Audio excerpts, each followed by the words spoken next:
مونځ ته ودرېږي په داسې حالت کې ودرېږه داسې کیفیت ځان له جوړ کا چې زما د سلام ګرځېدنه ده بس د ما نه سا وطنه ده.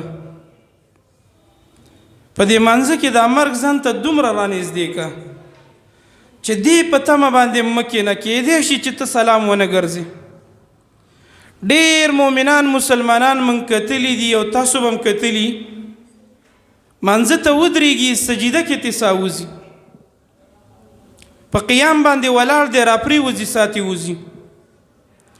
خو کامیاب به هغه مؤمن مسلمانی چې دا مانځه ته په دې نیت باندې ولاړو چې زه به سلام ته دا مونځ ونه رسوم، کېدی شي زه رکو ته ونه رسوم، کېدی شي چې بلې سجدې ته زه دا مونځ ونه رسوم. نو نبی صلی الله علیه وسلم فرمایي که ستا مونځ داسې و چې دا مرګ دې په دې مانځه کې ځان ته رانږدې که نو دا ډېره لایقه ده چې ستا مونځ به ښایسته شي، د خشوع والا مونځ به وګرځي.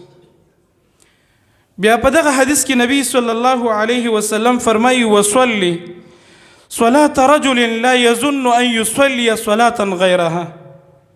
یو صحابي ته نبی صلی الله علیه وسلم دا نصیحت کو، داسې مونځ کوه د هغه انسان په شانتې مونځ کوه چې هغه دا ګمان نه لري چې د دې مانځه نه پس به ماته د بل مانځه موقع میلاوه شي.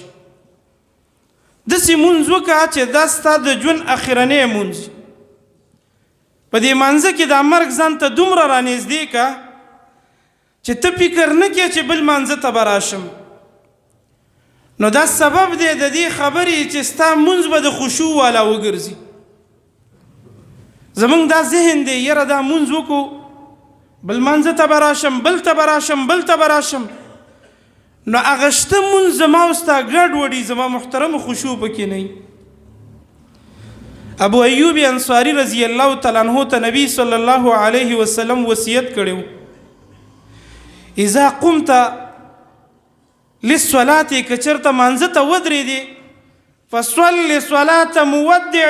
ابو ایوب انصاري اوږده امیدونه به نه ساتې، داسې مونځونه به نه کوې چې بیا به راځم بیا به راځم. فصل صلاة مودع، دا یو مونځ چې ته ورته ودرېدې دا داسې کوه چې ګویا ستا د ژوند اخرنی مونځ دی. نو د دې وجې نه زما محترمو دا سبب دی په مانځه کې د خشوع د راتلو چې ما ورته مونځ ته ودرېږو دا فکر ځان سره راواخلو او په دې نیت ودرېږو کېدی شي چې د دې مونځ سلام ته زه ونه رسم. دا زما د ژوند اخرنی مونځ دی. نو څه مو خیال دی چې د یو انسان دا سوچي چې زه دا مونځ کوم د دې نه پس زما په ژوند کې د بل مونځ موقع ماته نه میلاویږي، د ده دا مونځ به ښایسته مونځ وي که نه وي؟ دا به په دې مونځ کې الله ته متوجه وي که نه وي؟ د ده به په دې مانځه کې خشوع برابره وي که نه وي برابره؟ یا زما محترمو ډېره به برابره وي. نو د دې وجې نه په دې مانځه کې ځان ته مرګ را یادول دا سبب د دې خبرې دی چې ستا مونځ به د خشوع والا وګرځي.